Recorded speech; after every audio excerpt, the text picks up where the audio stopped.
ஸ்ரீ காளிமாதா ஜோதிடம் பிரபல ஜோதிடர் பண்டித் மகாராஜா. தொழில், காதல், திருமணம், குழந்தை பாக்கியம் மற்றும் மந்திர சூனிய பிரச்சனைகளுக்கு நிரந்தர தீர்வு. வணக்கம். செய்தி வீச்சு உங்களை வரவேற்றுக் கொள்கிறது. இன்றைய செய்தி வீச்சில் இலங்கை நிலவரம் முதல் மத்திய கிழக்கு நிலவரங்கள் வரை விடயங்கள் காத்திருக்கின்றன. நிச்சயமாக தமிழகம் மற்றும் பிரான்ஸ் தேர்தல் கள நிலவரங்களும் காத்திருக்கின்றன.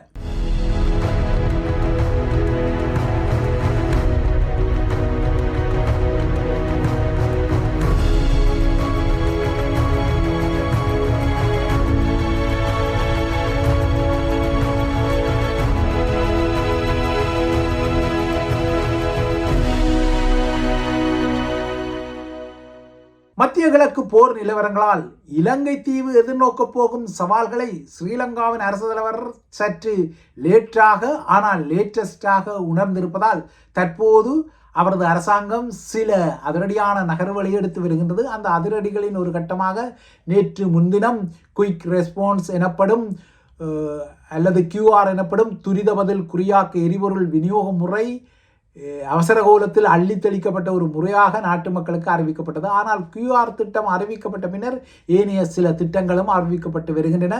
இந்த QR திட்டம் அவசரத்தில் அறிவிக்கப்பட்டதால் அதன் நடைமுறைக்குரிய தொழில்நுட்பம் சரியாக வேலை செய்யவில்லை என்பதால் பல முறைப்பாடுகள் வந்திருக்கின்றன. இந்த முறையில் நேற்று மாலை வரை தொடர்ச்சியான சிக்கல்களை வாகன சாரதிகள் எதிர்கொண்டுள்ளனர். இந்த சிக்கல்களை தீர்க்க அரசாங்கம் மேற்கொண்ட முயற்சிகளும் பின்னடைவுகளை சந்தித்தன. 1919 என்ற உதவி எண்ணையோ அல்லது ஸ்ரீலங்காவின் எரிசக்தி அமைச்சகம் வழங்கிய தொடர்பு எண்ணையோ பலரால் தொடர்பு கொள்ள முடியவில்லை என்ற குற்றச்சாட்டுகளும் வந்துள்ளன. இதற்குள் மோசடி குழுக்கள் உருவாக்கிய போலி QR குறியீடுகளின் தலையீடியும் முளைத்திருந்தது. இதனால் நேற்று மாலை வரை பல எரிபொருள் நிரப்பு நிலையங்களில் நீண்ட வரிசைகள் காணப்பட்டன. இன்று பகலுக்கிடையில் இவ்வாறான கோளாறுகள் சீர் செய்யப்படும் என நேற்று அரசு தரப்பில் ஒரு உறுதிமொழி வழங்கப்பட்டிருந்தது. அனுர் அரசாங்கத்தை பொறுத்தவரை இவ்வாறான QR முறையை செயல்படுத்துவது நாட்டுக்கு எரிபொருளை மிச்சப்படுத்தாது என்ற நிலைப்பாடு முன்னர் இருந்தது. கடந்த வாரம் வரை இந்த நிலைப்பாடு இருந்தது. இதனால் தான் இந்த QR முறையை மீண்டும் நாட்டுக்கு அறிமுகப்படுத்த அவசியம் இல்லை என அரசாங்கம் வாதங்களை செய்திருந்தது. இந்த விடயத்தில் கடந்த வார அமைச்சரவை முடிவுகளின் ஊடக சந்திப்பின் போது அமைச்சரவை பேச்சாளரும் அமைச்சருமான நலிந்த ஜெயசிச கூட இந்த காரணத்தை சொன்னார். அதாவது QR திட்டம் இப்போதைக்கு தேவையில்லை என்ற காரணத்தை சொன்னார். 2022 ஆண்டில் இலங்கை பெரும் பொருளாதார நெருக்கடியை சந்தித்த போது அந்த பொருளாதார நெருக்கடியுடன் அப்போதைய அரசு தலைவர் கோட்டாபாய ராஜபக்ஷ பதவி விலகிய பின்னர் ரணில் ஆட்சி காலத்தில் இந்த QR முறைமை நாட்டுக்கு அறிமுகப்படுத்தப்பட்டது. ஆனால் அன்று அறிமுகப்படுத்தப்பட்ட இந்த முறையை தாம் இப்போது கையில் எடுத்தால் அன்று ரணில் அரசாங்கம் சரியாகத்தான் நாட்டுக்குரிய எரிபொருள் நெருக்கடியை கையாண்டது என்ற விடயத்தை தாமும் அங்கீகரித்து கொள்ள வேண்டி வரும் என்ற ஒரு காரணத்தின் அடிப்படையில் அனுர தரப்பு இந்த விடயத்தை ஈகோ பார்த்து தாமதம் செய்திருந்தது. ஏனென்றால் ரணிலாட்சி நாட்டுக்கும் ஒன்றுமே செய்யவில்லை என்ற விமர்சனம்தான் இன்று வரை அனுர தரப்பு மேற்கொள்ளும் விமர்சனங்களில் முக்கியமான விமர்சனமாக இருப்பதால் இந்த முறைமையை தாமே மீண்டும் இப்போது அவசரத்துக்கு கையில் எடுத்தால் அன்றும் அவசர காலத்தை ரணில் அரசாங்கம் சரியாக கையாண்டது என்ற ஒரு அங்கீகாரத்தை தாம் வழங்க வேண்டி வரும் என்பதற்காக இந்த QR முறையை அனுர அரசாங்கம் இயன்றவரை தாமதித்திருந்தது. ஆனால் வேறு வழியின்றி இப்போது அந்த முறையைத்தான் அரசாங்கம் கையில் எடுத்துவிட்டது. அனுர அரசாங்கத்தின் திறமையின்மை குறித்து பரவலாக இப்போது சிங்கள மக்கள் பேச ஆரம்பித்து விட்டனர். இப்போது அடுத்தடுக்கான குற்றச்சாட்டுக்கள் அனுரவின் மீது முன்வைக்கப்படுகின்றது. இதனால் தான் வேறு வழியின்றி அரசாங்கம் சில நகர்வுகளை அடுத்தடுத்து எடுத்து வருகின்றது. அந்த வகையில் QR திட்டத்திற்கு அப்பாற்பட்ட இன்னொரு முக்கிய நகர்வாக நாட்டின் எரிபொருள் பயன்பாட்டை குறைப்பதற்காக நாளை மார்ச் மாதம் 18ஆம் தேதி புதன்கிழமை முதல் மறு அறிவித்தல் வரை ஒவ்வொரு வாரமும் புதன்கிழமையும் பாடசாலைகளுக்கு விடுமுறை, அரசு பணியாளர்களுக்கு சிறப்பு விடுமுறை என ஒரு புதிய திட்டம் அறிவிக்கப்பட்டுள்ளது. இந்த புதிய விடுமுறையால் கல்வித்துறை உட்பட்ட அரசாங்க பணியாளர்கள், பல்கலைக்கழகங்கள், நீதிமன்றங்கள் எல்லாவற்றுக்குமே புதன்கிழமைகளில் விடுமுறை வழங்கப்பட உள்ளது. பல்கலைக்கழகங்கள் வேண்டுமானால் ஜூம் காணொலி தொழில்நுட்பத்தின் மூலம் மாணவர்களுக்கு விரிவுரைகளை நடத்தலாம் எனவும் அரசாங்கம் அறிவுரை வழங்கியுள்ளது. எனினும் இந்த விடுமுறையில் சில விதிவிலக்குகள் அறிவிக்கப்பட்டுள்ளன. சுகாதாரத்துறை பணியாளர்கள், துறைமுக பணியாளர்கள், நீர் வழங்கல் துறை பணியாளர்கள் உட்பட அத்தியாவசிய சேவைகளில் உள்ளவர்களுக்கு இந்த விடுமுறை பொருந்தாது எனவும் அரசாங்கம் அறிவித்துள்ளது. அத்துடன் தனியார் நிறுவனங்களும் இந்த புதன்கிழமை விடுமுறையை நடைமுறைப்படுத்தலாம் எனவும் அது கோரிக்கை விடுக்கின்றது. அத்துடன் அனைத்து அரச நிகழ்வுகளும் மறு அறிவித்தல் வரை இடைநிறுத்தப்பட்டுள்ளன.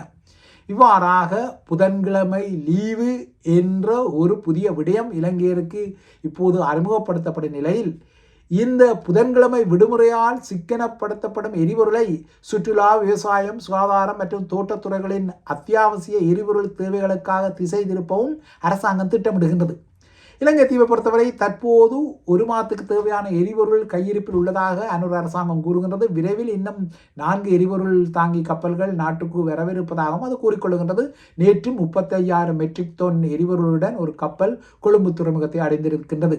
இந்த பின்னணியில் தான் அரசாங்கம் புதன்கிழமை விடுமுறை என்ற புதிய திட்டத்தை அறிவித்து அதனை கண்காணிப்பதற்கான குழுக்களையும் அமைச்சர்கள் மற்றும் பிரதமர் தலைமையில் அமைத்திருக்கின்றது. ஆக மொத்தம் அனுரவின் தளபதிகள் எல்லாம் இப்போது நெருக்கடி காலத்தை கையாள்வதற்காக களமிறக்கப்பட்டுள்ளனர். ஆனால் வாரத்தின் நடுவில் இவ்வாறு விடுமுறை கொடுத்தால் எரிபொருளை நினைப்பது போல சிக்கனப்படுத்த முடியுமா என்பதிலும் ஒரு கேள்வி உள்ளது. அதாவது வார நடுவில் புதன்கிழமை அன்று இந்த விடுமுறையை வழங்குவதை விட வார இறுதி நாட்களுக்கு முன்னர் வரும் வெள்ளிக்கிழமையில் கொடுத்தால் வாரத்தில் 4 நாட்கள் பணியினால் 3 நாள் விடுமுறை என்ற அடிப்படையில் நாட்டின் போக்குவரத்து துறையும் இந்த எரிபொருளை சிக்கனப்படுத்தும் ஒரு நிலைமை வரும். தொழில்நுட்ப ரீதியில் இது பலனளிக்கும் என்ற சில வாத பிரதிவாதங்கள் இருக்கத்தான் செய்கின்றன. குறிப்பாக இந்த முறை முன்னிய கோட்டாபாய ராஜபக்ஷ மேற்பார்த்த ராஜபக்ஷ காலத்தில் மேற்கொள்ளப்பட்ட இரசாயன உரத்தடை அல்லையென்றால் கொரோனா கால கூத்துக்கள் போன்ற மாதனமுத்தா முறைகளாக மாறிவிடுமோ என்ற கிளேசங்களும் சிலருக்கு இருக்கின்றது. சிங்கள மக்களின் பிரபலமான நாடோடி கதைகளில் ஒன்றாக இன்று வரை கூறப்படும் இந்த மாதனமுத்தாவின் கதை இலங்கையில் தமிழர்களுக்கும் தெரிந்த கதைதான். தீராத பிரச்சனைகளெல்லாம் தனது புத்திசாலியத்தால் தீர்த்து வைக்கும் சிறந்த அறிஞராக ஊருக்குள் மதிக்கப்படுபவர் மாதனமுத்தா. ஒரு நாள் கிராமத்து வீடு ஒன்றில் மாட்டுக்கன்று ஒன்று மண்பானைக்குள் தலையை விட்டு வெளியே அந்த தலையை எடுக்க முடியாமல் மாட்டிக்கொண்ட போது அந்த பிரச்சனைக்கு தீர்வு சொல்ல மாதனமுத்தா குறித்த வீட்டுக்கு சென்றார். யானை மீதரை குறித்த வீட்டுக்கு சென்ற மாதனமுத்தா தனது யானை வீட்டு வளவுக்குள் செல்ல வேண்டும் என்பதற்காக முதலில் வீட்டின் சுவரை இடிக்க சொன்னார். அதன் பின்னர் மாதனமுத்தாவின் ஆலோசனைப்படி பானைக்குள் கழுத்தை விட்ட கன்றின் கழுத்து வெட்டப்பட்டது. அதன் பின்னர் பானைக்குள் இருக்கும் பசுக்கன்றின் தலையை எடுக்க மாதனமுத்தா வழங்கிய ஆலோசனைப்படி பானையும் உடைக்கப்பட்டது, கன்றின் தலையும் எடுக்கப்பட்டது. மாதனமுத்தா இவ்வாறான அறிவான தீர்வு வழங்குவதை கண்டு அந்த ஊரார் வியந்தனர், பாராட்டி கொண்டனர். மாதனமுத்தாவின் இந்த புத்திசாலித்தனம் போலவே புதன்கிழமையில் விடுமுறை விட்டு அதனால் எரிபொருளை சிக்கனப்படுத்தும் அரசாங்கத்தின் திட்டமும் எதிர்மறையான விளைவுகளை ஏற்படுத்தி கொண்டு விடுமோ என்ற ஒரு கிளேசங்களும் சிலருக்கு இருக்கத்தான் செய்கின்றது. இதுவாறோ நாடு தற்போது எதிர்நோக்கும் சவால்களை கருத்தில் கொண்டு நாட்டின் பொருளாதாரம் மற்றும் அத்தியாவசிய சேவைகள் பாதிப்படாத வகையில் சக்தி வளத்தை திறமையாக நிர்வாகம் செய்வதற்காகவே இந்த நகர்வுகள் என அரசு தலைவர் அனுரகுமார திசாநாயக்கா அறிவித்திருக்கின்றார். ஆனால் மத்திய கிழக்கு போர் விரிவடைந்து செல்வதற்குரிய அறிகுறிகள் தான் இன்றைய 17ஆம் நாள் போரின் அதிகாலையிலும் தீவிரமாக தெரிந்தன. இதனால் இலங்கையின் பொருளாதாரத்துக்கு கடுமையான அச்சுறுத்தலும் அபாயகரமான பின்னடைவும் எதிர்நோக்கப்படுவது யதார்த்தமாகவே தெரிகின்றது. எரிபொருளின் விலையேற்றத்தால் இறக்குமதிகளுக்கு அதிகரிக்கும் செலவீனம் ஒருபுறமும், ஏற்றுமதிகளின் குறைவால் தேய்வடையும் ஏற்றுமதி வருவாய் மறுபுறமும், இதற்கும் அப்பால் மத்திய கிழக்கு தொழிலாளர்களிடமிருந்து வெறும் பணவரவில் சரிவு ஏற்பட்டிருக்கின்றது. சுற்றுலா வருமானத்தில் வீழ்ச்சி இடம்பெற்றிருக்கின்றது.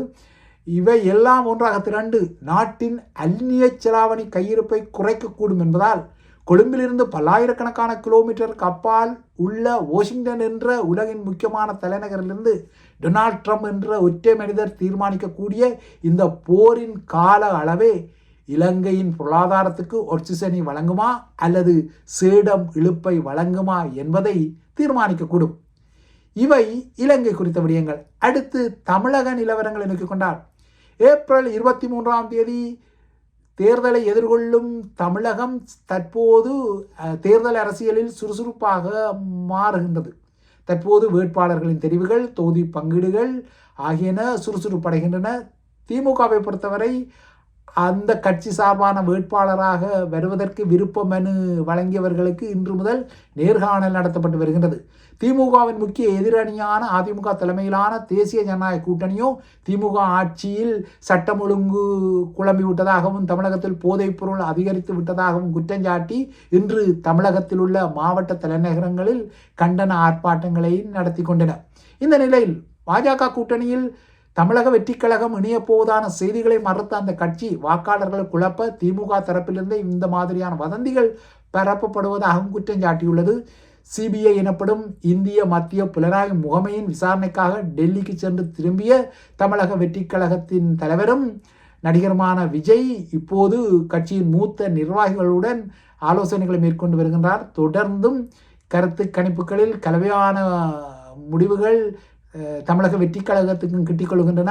அந்த வகையில் விஜயின் சமீபத்திய தனிப்பட்ட வாழ்க்கை சர்ச்சைகள், குறிப்பாக மனைவி சங்கீதா அவரிடமிருந்து மனமுறிவு கோருவது மற்றும் நடிகை ஒருவருடன் விஜய் திருமணத்தை மீறிய உறவில் இருப்பதாக குற்றஞ்சாட்டப்படுவது உட்பட்ட விடயங்கள் வாக்காளர்களை பாதித்திருக்கின்றதா என ஒரு கருத்து கணிப்பில் வினா எழுப்பப்பட்ட போது பெரும்பாலான மக்கள் ஆம் என பதிலளித்துள்ளனர். இந்த கருத்து கணிப்பில் தமிழக வெற்றி கழகத்துக்கு 6 முதல் 12 இடங்களில் வெற்றி கிட்டும் என தெரிவிக்கப்பட்டுள்ளது. இந்த கருத்து கணிப்பில் திமுக கூட்டணியை விட அதிமுக கூட்டணியே இந்த தேர்தலில் முன்னிலையில் இருக்கும் எனவும் குறிப்பிடப்பட்டுள்ளது. ஆகையால் பரபரப்பான கருத்து கணிப்புகள் எல்லாம் தொடர்ந்து வருகின்றன. தமிழகத்தில் மொத்தமாக உள்ள 234 தொகுதிகளில் அதிமுகவுக்கு 114 தொகுதிகள் முதல் 127 தொகுதிகள் வரை கிட்டும் என்றும் திமுகவுக்கு 104 முதல் 114 தொகுதிகள் கிட்டும் என்றும் இவர் இந்த கட்சிகளை தொடர்ந்து 3ஆம் இடத்தில் தமிழக வெற்றி கழகம் இருக்கும் என்றும் கருத்து கணிப்புகள் கூறுகின்றன. இறுதியாக மத்திய கிழக்கு போர் நிலவரங்களை நோக்கிக் கொண்டால் மத்திய கிழக்கு போரில் தொடர்ந்தும் ஈரானின் அலை தாக்குதல்கள் நடத்தப்பட்டு வருகின்றன. அந்த வகையில் ஐக்கிய அரபு அமீரகத்தின் மீது, அதாவது எமிரேட்ஸின் மீது இன்று ஈரான் தாக்குதல்களை நடத்தியது. இந்த தாக்குதல்களில் ஒரு தாக்குதல் ஓமான் கடற்பரப்பில் நங்கூரமிட்டிருந்த ஒரு எண்ணெய் தாங்கி கப்பலையும் இலக்கு வைத்தது. இன்று அதிகாலை ஈரானிய ட்ரோன் இந்த எண்ணெய் தாங்கி கப்பலை தாக்கியதால் அந்த கப்பலுக்கு சேதம் ஏற்பட்டுள்ளதாகவும் அறிவிக்கப்பட்டுள்ளது. பாரசீக வளைகுடாவின் குறுகிய முகத்துவார பகுதியான ஹார்மோஸ் நீரிணையில் இந்த போர் ஆரம்பிக்கப்பட்ட நாள் முதல் 20 கப்பல்கள் தாக்குதலுக்குள்ளாக்கப்பட்டுள்ளன.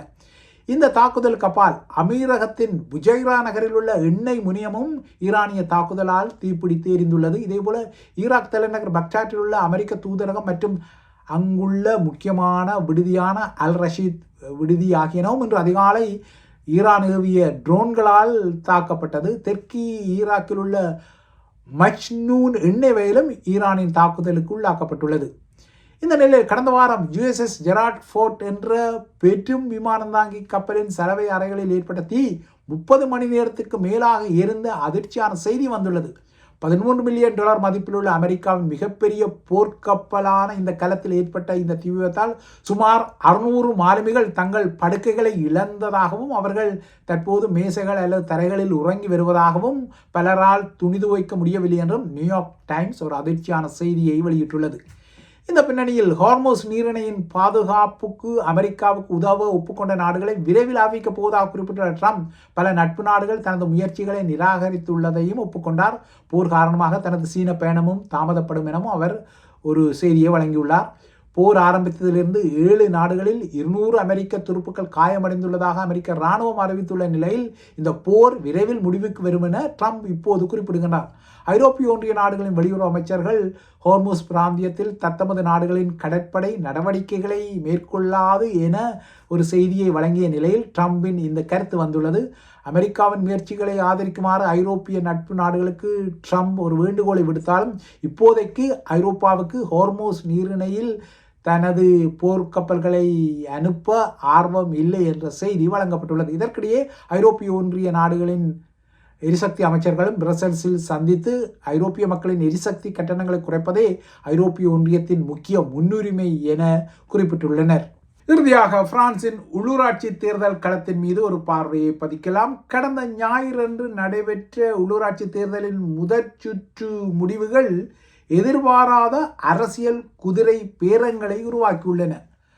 அடுத்த ஞாயிறன்று இடம்பெறும் 2ஆம் சுற்று வாக்களிப்புக்கான வேட்பாளர் பட்டியல்கள் எல்லாம் இன்று தயாராகிவிடும் என்பது புரிதலுக்குரிய விடயம். இந்த வேட்பாளர் பட்டியலில் சோசலிஸ்ட் கட்சியும் தீவிர இடதுசாரியான லா பிரான்ஸ் இன்சூமிஸும் பல இடங்களில் கூட்டணி வைத்திருப்பது இந்த அரசியல் குதிரை பேரத்தை ஆதாரப்படுத்தியுள்ளது. நாட்டின் பெரிய நகரங்களை எந்த தரப்பு கைப்பற்றும் என்ற விடயத்தில் நிச்சயமற்ற தன்மை நிலவும் நிலையில் இந்த கூட்டணி உருவாகியுள்ளது. பல இடங்களில் சோசலிஸ்ட் கட்சி வேட்பாளர் பட்டியல்கள் தங்களின் LFI இல்லைனா லா பிரான்ஸ் இன்சூமிஸ் போட்டியாளர்களுடன் கூட்டணி அமைக்க தலைப்படுகின்றார்கள்.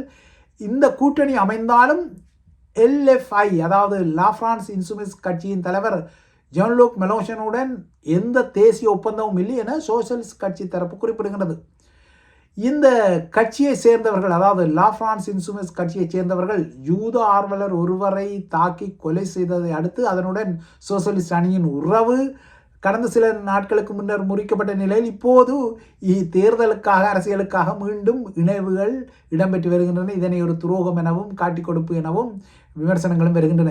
இந்த தேர்தலில் புலம்பெயர் தமிழர்களின் தரப்பில் அனோஜன் மோகனராஜா நோசியல் பகுதியிலும் கேனி பகுதியில் அஸ்வின் சிவகுமாரும் வெற்றி பெற்றவர்களில் இருவர்களாக அடையாளப்படுத்தப்படுகின்றனர். இதில் அஸ்வின் சிவகுமார் மீண்டும் துணை முதல்வராக வரக்கூடும் என எதிர்பார்க்கப்படுகிறது. இப்போது பிரான்சின் தலைநகரான பாரிஸ் மாநகர சபைக்குரிய இறுதி முடிவுகள் மீது அனைவரது கண் உள்ள நிலையில் சோசலிஸ்ட் அணியின் வேட்பாளர் ஏனைய இடங்களில் LFIயுடன் சோசலிஸ்ட் கூட்டணி வைத்தது போல பாரிஸ் மாநகர சபைக்கு கூட்டணி வைக்க மறுப்பு தெரிவிப்பது புதிய பரபரப்பை ஏற்படுத்தியுள்ளது. இந்த போட்டிக்களத்தில் உள்ள LFI அதாவது லா பிரான்ஸ் இன்சூமிஸ் கட்சியின் வேட்பாளர் சோஃபியா இரண்டாம் சுற்று போட்டியில் தான் தொடர்ந்தும் நீடிக்கப் போவதாக கூறுகின்றார். இன்று அவர் அதனை அறிவித்தார். சோசலிஸ்ட் கட்சியின் வேட்பாளரான முன்னிலையில் உள்ள இமானுவேல் கிரெகோரியர் தன்னுடன் கூட்டணி வைக்க மறுத்திருப்பதை அடுத்து தான் களத்தில் அதாவது போட்டியில் இருக்க போவதாக அவர் குறிப்பிடுகின்றார். இதனால் இந்த வாக்குப்பிளவுகளால் வலதுசாரிகளுக்கு ஆதரவு வரும் என எதிர்பார்க்கப்படுகின்றது. இவைதான் IBC தமிழின் செய்தி வீச்சின் இன்றைய முக்கிய விடயங்கள். தொடர்ந்தும் IBC தமிழுடன் இணைந்திருங்கள்.